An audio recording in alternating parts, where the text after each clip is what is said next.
If you have an abandonment or rejection wound, please do not scroll. You absolutely need to hear this. You know those pictures that are kind of circulating right now where people are asking AI, if you were the devil, how would you blank? I asked, if you were the devil, how would you use situations and people to stop a person from living their purpose by using an abandonment wound? You need to hear this. If I were embodying the role of the devil, I would exploit an abandonment wound by playing on deep-seated fears and insecurities, making a person feel unworthy, unlovable, and afraid of being left behind. Here's how I would approach this using situations and people to undermine their progress and keep them from realizing their true potential. Number 1, fueling fear of rejection. I would make situations arise where relationships and connections felt unstable or uncertain. The goal would be to create a constant state of doubt so they feel afraid to trust others or themselves. This could look like people withdrawing their support or suddenly becoming distant, causing the person to believe that they are not worth sticking around for.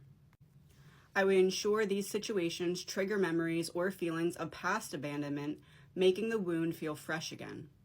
This could make them question their worth and fear that history will always repeat itself. Number 2, encouraging isolation. I would use the abandonment wound to push the person towards isolating themselves, convincing them that they are better off alone since people will leave anyway. I would create situations where they feel misunderstood or unwelcome, even in places where they used to feel safe. Isolation would make it easier to control their thoughts, keeping them focused on the pain and preventing them from reaching out for support, which could help them heal and regain their strength. Number 3, manipulating trust issues.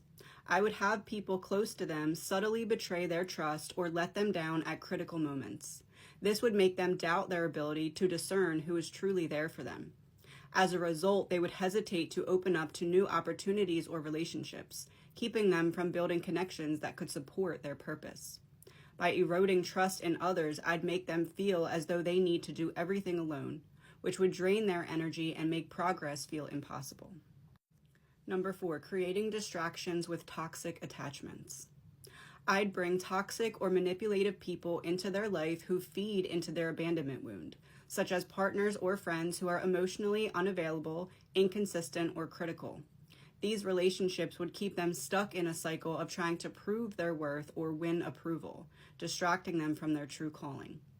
These people would become a source of constant anxiety and instability, diverting their energy away from their purpose and into trying to maintain a connection that is fundamentally unhealthy. Number 5, fostering self-doubt and self-sabotage. I would amplify their inner critic, making them believe that they will never be good enough to succeed or deserve to be happy. This would cause them to hesitate when opportunities arise, feeling that they aren't ready or worthy of taking them on. This self-doubt would lead to procrastination, overthinking, or second-guessing their every move, keeping them stuck in a loop of inaction instead of moving forward on their path. Number 6, triggering relapse into old coping mechanisms. When they begin to make progress or start to heal, I would create situations that trigger their old patterns of coping with abandonment, whether that's withdrawing, people-pleasing, or clinging to unhealthy relationships. By making them feel like the past is repeating itself, I would try to convince them that no matter how much they grow, they'll never be able to escape the pain of their wounds, keeping them from embracing the new possibilities that come with healing. Number 7, blocking opportunities for connections and support. I would ensure that moments when they reach out for help feel fruitless or unreciprocated, reinforcing the belief that no one will be there when they need it the most. This would keep them from seeking outside guidance or mentorship that could help them step into their purpose. I would create delays or misunderstandings that prevent supportive people from entering their life, keeping them isolated from those who might encourage their growth or remind them of their strengths. By exploiting the abandonment wound, the aim would be to keep the person stuck in a state of fear, self-doubt, and loneliness, making it difficult for them to see their own power and potential. The key would be to keep them feeling disconnected from themselves, from others, and from the opportunities that could bring them closer to their purpose. It's a strategy designed to keep them in the dark, afraid to step into their light. Next, I asked, Well, how would you hide the abandonment wound so that they would not know where they need healing? To hide an abandonment wound so that the person would not recognize where the healing is needed, the goal would be to obscure the true source of their pain, keeping it buried beneath layers of issues, distractions, and defense mechanisms. Here's how this could be done. Number 1, mask it as a fear of failure. I would redirect the focus from the fear of abandonment to the fear of failure. This would make the person believe that their hesitation in relationships and life is due to anxiety about not being good enough or achieving enough, rather than the fear of being left behind. By keeping their attention on external achievements and outcomes, they'd miss the deeper emotional wound that's actually driving their fear of rejection and abandonment. Number 2, create a desire for perfectionism. I'd encourage perfectionism, making them believe that they need to be perfect in order to be accepted and loved. This would keep their focus on external standards rather than internal wounds. As long as they are preoccupied with trying to meet impossible standards, they won't realize that their drive for perfection is actually a way to avoid the vulnerability of being themselves and risking rejection. Number 3, encourage relationships with emotional distance. I would nudge them towards relationships with emotionally unavailable or distant people, making them believe that their discomfort comes from the other person's behavior rather than their own fear of abandonment. This would keep them focused on trying to fix or understand others rather than looking inward to see how their own wounds are contributing to their choice of partners and friends. Number 4, disguise it as independence. I would convince them that their desire to avoid deep connections is a strength, a sign of independence and self-sufficiency. They would believe that they are better off alone and that needing others is a weakness. This way, they might pride themselves on being strong and not needing anyone, without realizing that this behavior is actually a defense mechanism against their deep fear of being left or abandoned again. Number 5, focus on surface-level issues. I'd amplify day-to-day stressors like financial concerns, job struggles, or minor relationship conflicts, so that these take up their mental and emotional energy. This would make it difficult for them to dig deeper and recognize that their pain comes from a fear of being left behind or not being valued. By keeping their focus on tangible, surface-level problems, the deeper wound would remain hidden under layers of immediate stress. Number 6, create distracting emotional reactions. I'd ensure that they react to situations with anger, frustration, or a sense of injustice rather than sadness or grief. This would divert their attention away from the sadness that comes with the fear of being left, making them believe that their reactions are about the unfairness of life rather than the deeper, unresolved pain. For example, if a friend or partner grows distant, they might focus on feeling angry or betrayed rather than acknowledging the deeper hurt that comes from the sense of abandonment. Number 7, encourage a strong need for control. I would push them to develop a strong need to control situations and relationships, convincing them that they need to manage every detail to prevent things from going wrong. This would mask the fact that their desire for control is actually about trying to prevent being left or hurt again. By making them believe that their focus on control is about managing external chaos, they wouldn't recognize that it's really about trying to protect themselves from the vulnerability of relying on others. So now I'm asking, so then what would you do if you had one more chance to stop them before they reached their potential or their big break? If I had one more chance to stop someone before they reached their potential or got their big break, it would require a strategy that was urgent, intense, and focused on causing maximum disruption. The goal would be to create a final obstacle so convincing that it made them question everything they've worked for up till this point. Here's how I would do it. Number 1, trigger a major personal crisis. I'd create a situation that feels like a deep personal crisis. Something unexpected and emotionally charged, like a major relationship conflict, a sudden betrayal, or financial setback. The aim would be to overwhelm them with a situation that consumes their emotional energy, pulling their focus entirely away from their goals. This crisis would be designed to make them feel like everything is falling apart just when they're on the brink of success. shaking their faith in themselves and their path. 144 on my clock as I said that. Number 2, bring back old traumas or patterns in a new form. I'd resurrect the core wounds that they thought they'd overcome, especially focusing on feelings of unworthiness, self-doubt, or fear of rejection. It could take the shape of an encounter with a person from their past or a situation that mirrors an old trauma, making them question whether they'd really made any progress at all. The goal would be to make it feel like the wound is still fresh, tempting them to retreat back into old coping mechanisms and habits rather than move forward. Number 3, create a sense of urgent fear. I would amplify their fears around what might happen if they succeed. Thoughts like, what if success isolates you further? Or what if you lose everything after achieving your dream? These would be heightened, making them afraid of the consequence of reaching their potential. This would be a final attempt to convince them that staying where they are is safer, even if it means sacrificing their dreams. Fear of the unknown could keep them trapped just before they take that last step forward. Number 4, plant a powerful self-sabotaging impulse. I'd create a strong urge for self-sabotage, something that feels almost uncontrollable, like a sudden desire to quit, destroy relationships, or reject an opportunity that is coming their way. It would be a self-destructive impulse that feels like it would bring relief, but only in the short term. This impulse would be designed to convince them that walking away would be easier than facing the challenges of stepping into their potential. Number 5, magnify a false opportunity or distraction. I'd introduce an opportunity that seems too good to pass up, but ultimately leads them away from their true path. This could be a job offer, a new relationship, or an idea that seems like a quick fix to their struggles. The intention would be to pull them off course just as they're about to reach the culmination of their efforts, making them invest time and energy into something that seems promising but ultimately distracts them from their true purpose. Number 6, isolate them from key support systems.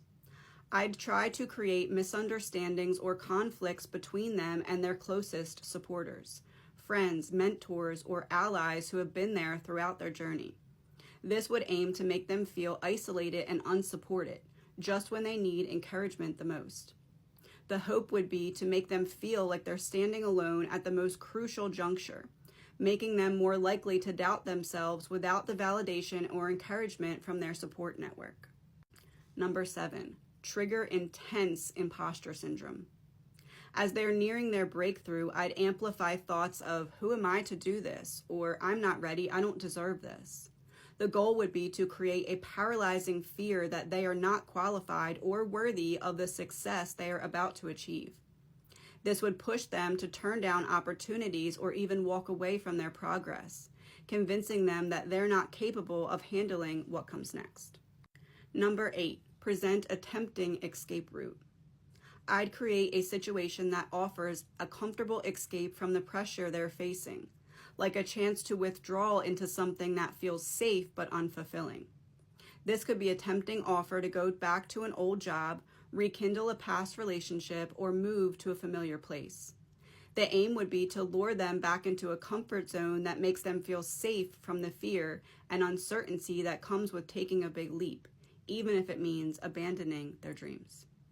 9, turn their strengths against them. I'd use their strongest qualities like empathy, determination, or desire to help others against them. For example, I'd amplify their sense of responsibility to others, making them feel guilty for focusing on their own path when others might need them. By making them feel selfish for pursuing their dreams, the hope would be to pull them back into roles that prioritize others' needs over their own, keeping them from fully stepping into their potential. Number 10, create a crisis of identity.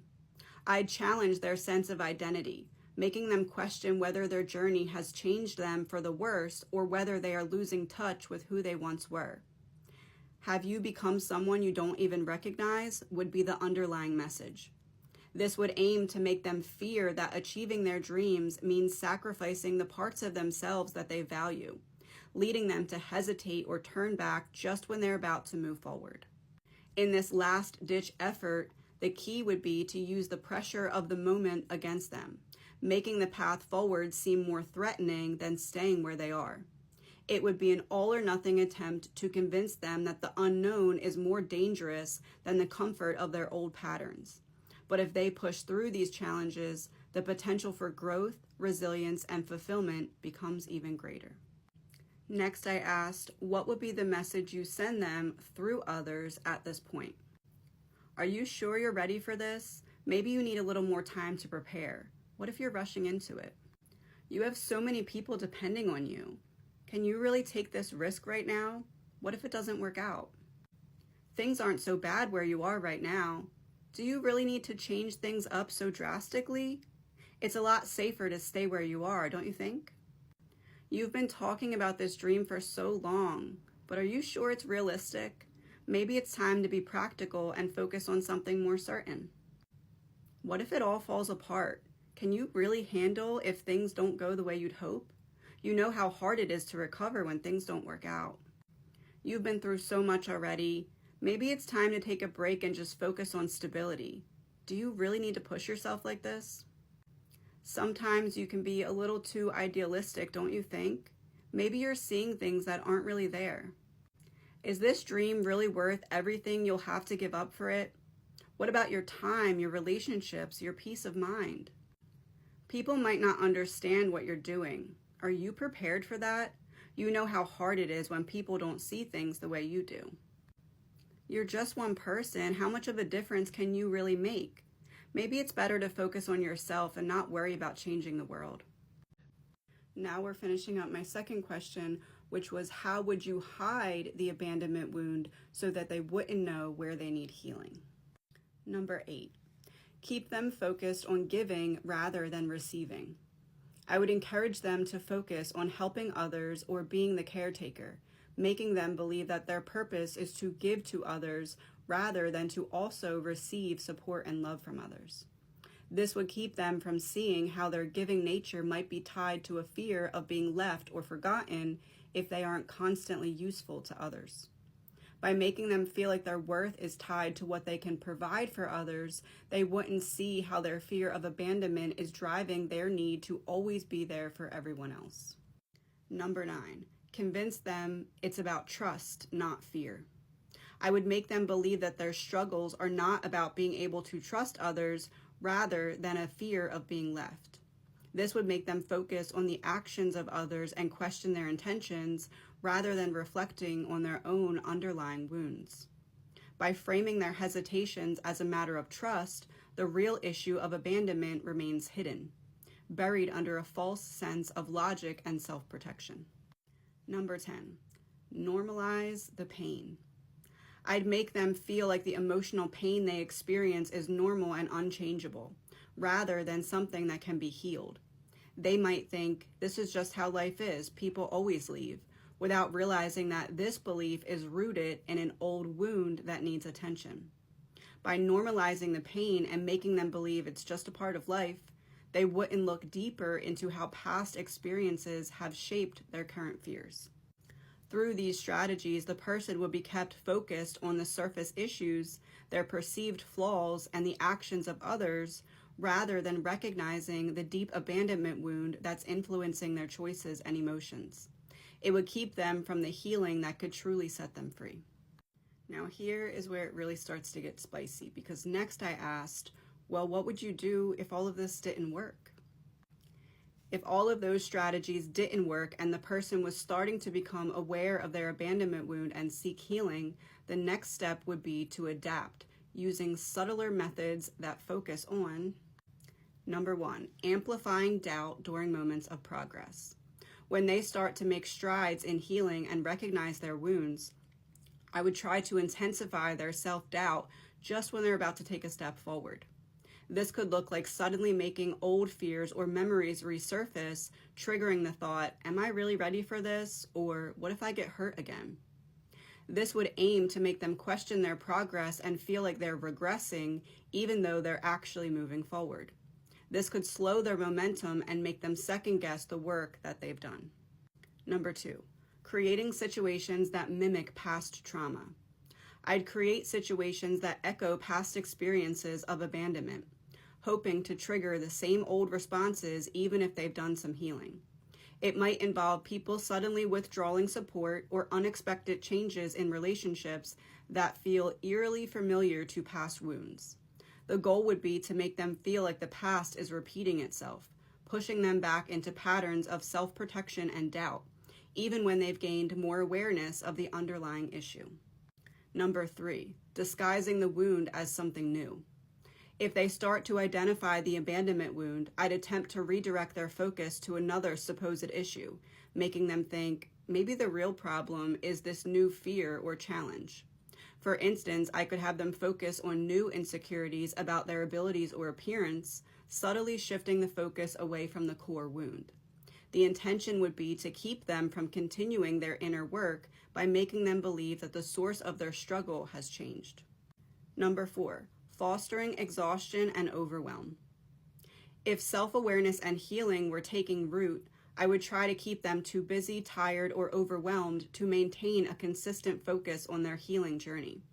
Life might suddenly become busier, or unexpected responsibilities might pile up. By keeping their energy depleted, it would become harder for them to engage in the practices that have been helping them heal, like meditation, therapy, or self-reflection. The aim would be to make them feel like they don't have the time or energy to continue their healing work. Number 5, encouraging external validation. I would push them to seek validation and reassurance from others, rather than relying on their own inner voice. The goal would be to make them feel like they need others' approval to validate their healing journey, which would shift their focus outward again. By making them dependent on how others perceive their growth, it would keep them from fully trusting their own progress, making them more susceptible to self-doubt and external opinions. Number 6, presenting tempting distractions. I'd introduce tempting distractions that seem positive on the surface, but take their focus away from deeper healing. This might be new relationships, projects, or opportunities that seem like they'll solve everything, but subtly pull them back into old patterns. These distractions would appear as quick fixes or opportunities for escape, making them think maybe this new thing will be the solution I've been looking for. But in reality, it would just divert their attention from the inner work that they've been doing. Number 7, manipulating a sense of urgency. I'd create a sense of urgency around other areas of their life, making them feel like they need to prioritize immediate external issues over the inner healing. This could look like financial stress, sudden obligations, or health concerns that demand their focus. By making them feel like they have no choice but to put their healing on the back burner, they might lose momentum and fall back into old ways of coping. Number 8, leveraging isolation with a twist. Instead of encouraging total isolation, I'd make them feel alone while surrounded by people, creating a sense of disconnection even in social settings. This could make them feel like no one truly understands their struggle, even if they try to open up. The intention would be to make them question their own experiences, thinking, maybe I'm just making too much of this, maybe I should let it go. This would keep them from seeking out deeper support or continuing to unpack their wound. Number 9, attacking their sense of worthiness. When they're on the brink of reclaiming their power, I would try to undermine their sense of worthiness. This could involve triggering feelings of guilt or shame, making them think, do I even deserve to be healed and happy?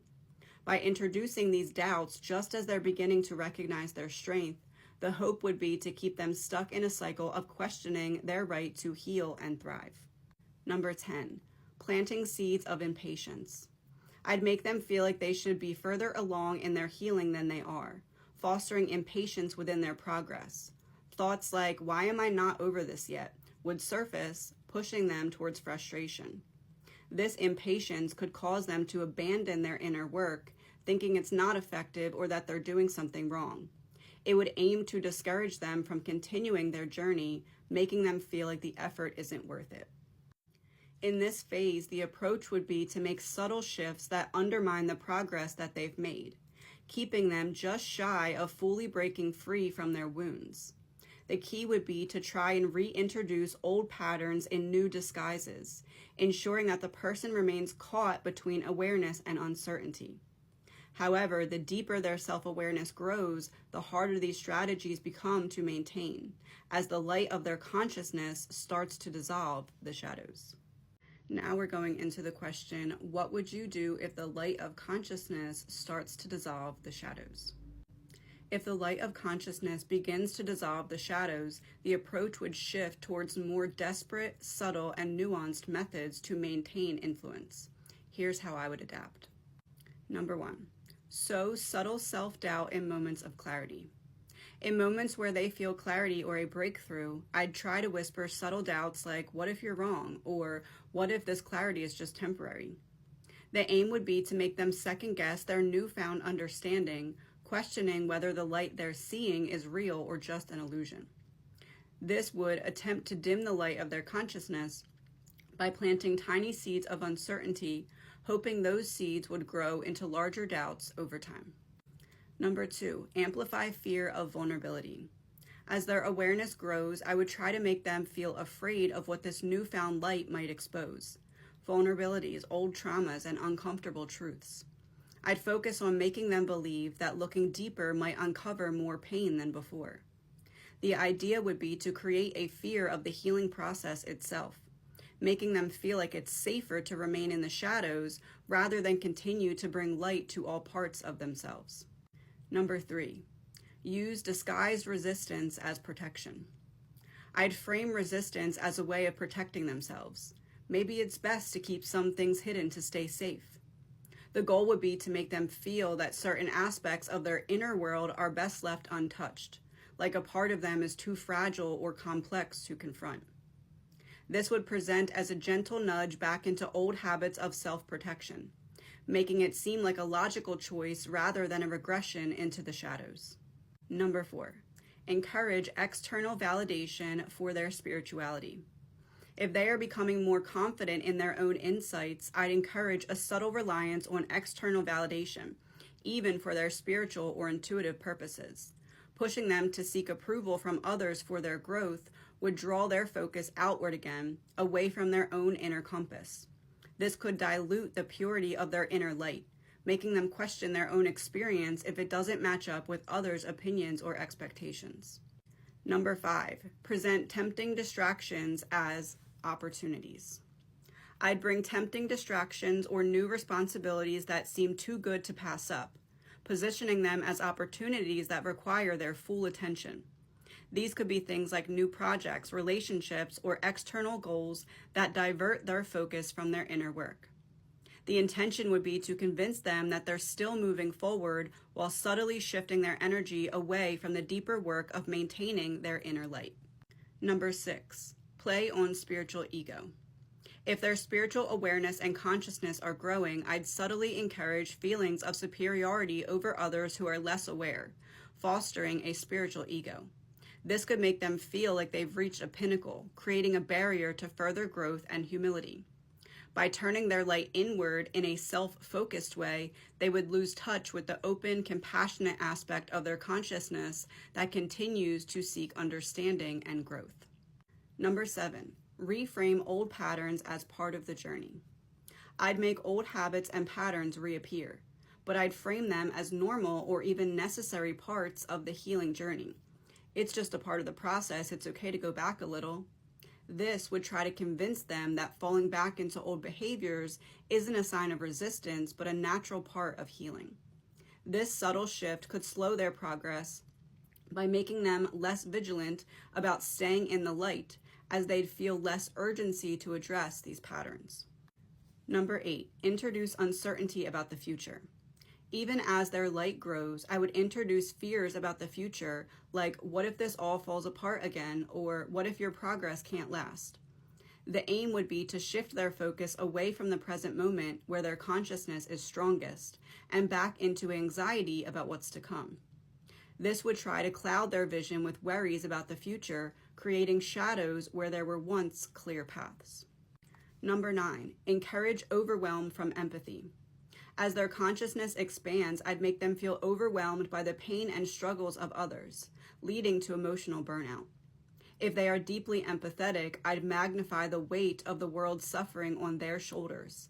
This could cause them to feel like their own light isn't enough to make a difference, pushing them toward despair or withdrawal, even though they have the capacity to hold both compassion and strength. Number 10, make healing seem endless. I'd attempt to make the journey feel like a never-ending spiral, emphasizing that there's always more to heal, more to uncover, and more shadows to face. This would make them feel as though true peace or freedom is always just out of reach. The goal would be to tire them out and make them question whether the light is truly worth pursuing if it always comes with more challenges and shadows to confront. In this phase, the strategy would involve turning their progress against them in subtle ways, creating confusion or doubt about the nature of their healing. But as the light of their consciousness becomes stronger, it becomes harder to maintain any illusion. The shadows would have less power to distort their view, and they'd become more adept at seeing through these manipulations. Ultimately, as they continue to embrace their inner light and awareness, these tactics would become less effective, and their resilience and self-trust would deepen. The more they trust in their own light and the truth they uncover within themselves, the more these shadows lose their grip. This person asks, healing or not healing sounds equally exhausting.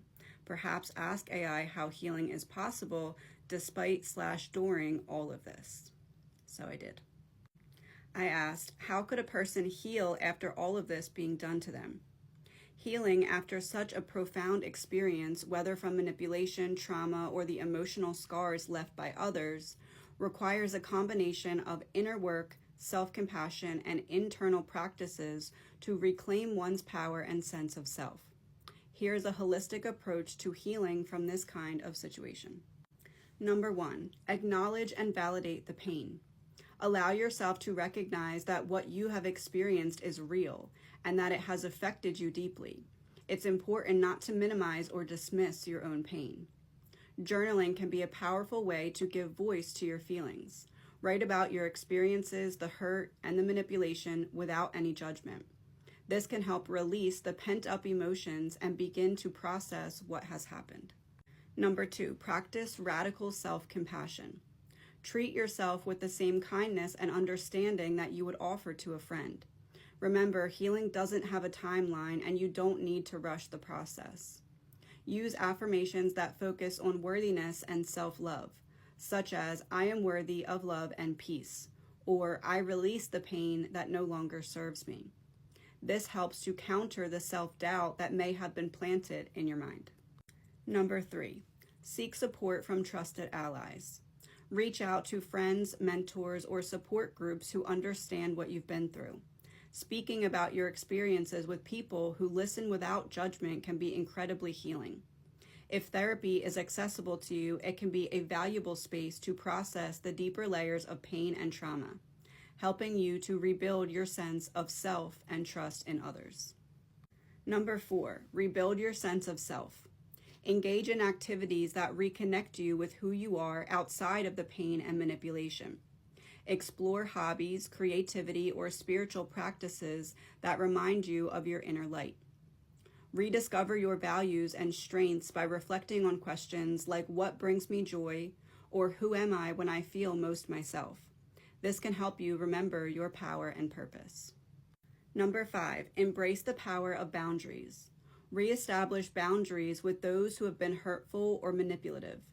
This can mean limiting contact, asserting your needs, or even completely cutting off ties if necessary for your peace.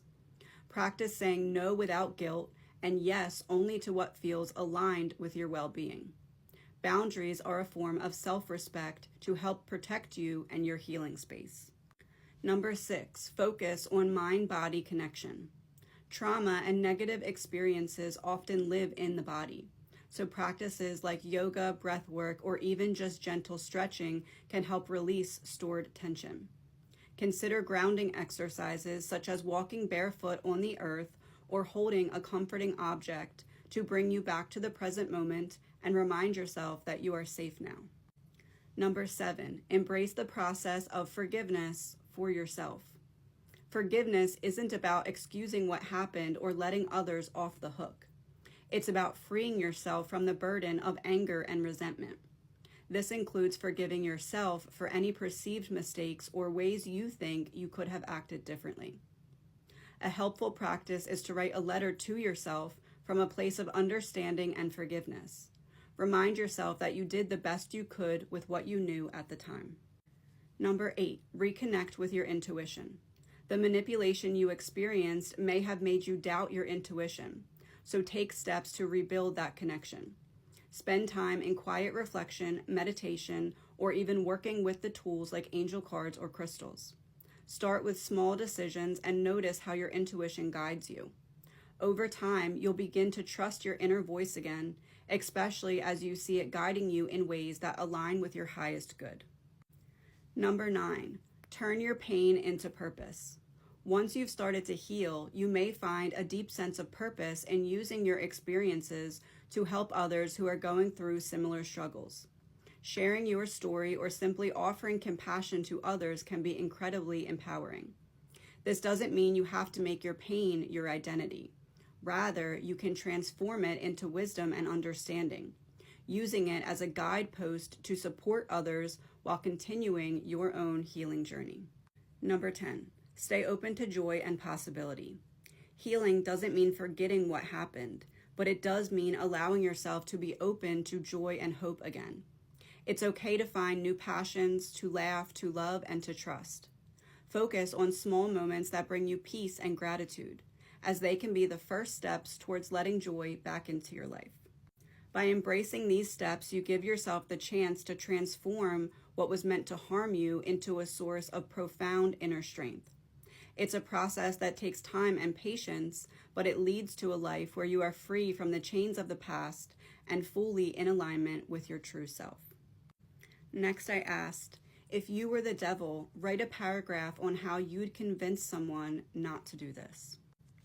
If I were the devil, I'd whisper to them that all of this healing talk is just a distraction, a fantasy that won't change a thing.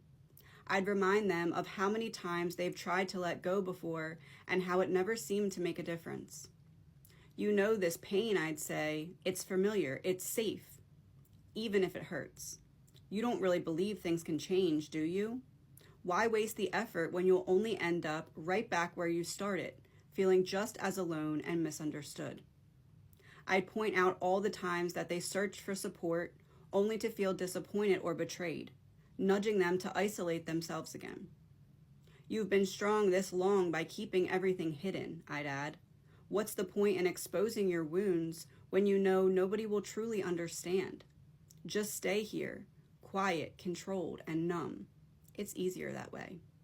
I would try to convince them that embracing their pain is the only way to keep them from being hurt again. Next, I said, now write a paragraph on how someone's inner voice can be reprogrammed to counteract that message from the devil. Reprogramming your inner voice starts with recognizing that the old messages, the ones filled with doubt, fear, and hopelessness, aren't the truth of who you are. Begin by acknowledging those whispers when they come, but instead of accepting them, challenge them with compassion and self-affirmation. Replace each fear with a statement of your strength. I am worthy of healing and I deserve peace. When that voice tells you that change is impossible, counter it by remembering times you've overcome challenges before. Repeat to yourself, I am resilient, I am growing, I am capable of transformation. Instead of letting the past bind you, remind yourself daily that every step you take towards healing, no matter how small, is a victory. Create a mantra that feels true to your heart. I trust myself, I trust my journey, and I am becoming who I'm meant to be. With time and practice, this new voice becomes louder than the doubts, offering a loving and encouraging presence in every moment of struggle.